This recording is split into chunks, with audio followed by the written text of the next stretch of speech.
This is the oldest Texan. He's been known for years in Bosque County simply as Sam, short for Son of America. His bones were found with those of a little girl near Clifton, Texas, in a special archaeological dig at a place called the Horn Shelter. The Horn Shelter is an archaeological site on the west bank of the Brazos River, located about 6 miles south of Lake Whitney Dam.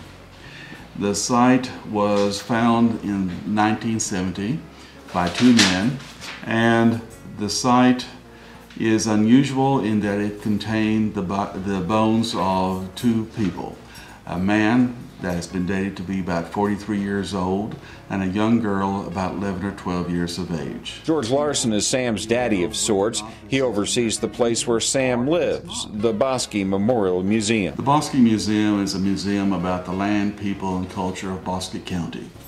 It traces the presence of man back from almost 12,000 years ago until present time. The remains of Sam and the little girl he was buried with had been waiting to be discovered for a long time. It's been radiocarbon dated to be about 11,200 years old. The actual site itself shows human occupation dating to about 12,000 years ago. While scientists have been going over things they found at the site since the 1970s, there's still a lot they're trying to learn about Sam. He is somewhat like the American Indian. He's somewhat like a white Caucasian. There are some archaeologists that think that he is probably more akin to the ancient Ainu that live in the northern parts of Japan. So researchers are going high-tech. They are now doing DNA studies with this set of bones, and probably by the end of 2010 we will know more about the actual origin of this group of people. You'll learn about this and much more when you go to the Bosque Memorial Museum. You'll see what life was like in the Old West with this blacksmith shop, see how the area made it through the Civil War.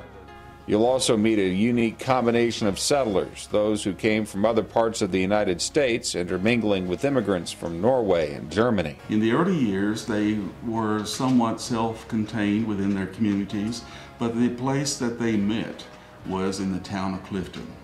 Clifton was where they learned to associate with each other, and they assimilated into American society, creating in Larson's mind a very unique culture. It's one of few places in Texas where you have 2 cultures from Europe in the midst of the culture from the Old South. And it made people who were very inventive. I think this is now being expressed in the art that you see in this community, and also in the willingness of the people to experiment and try new things. We'll look at the arts in Clifton in our next installment of The Story of Clifton.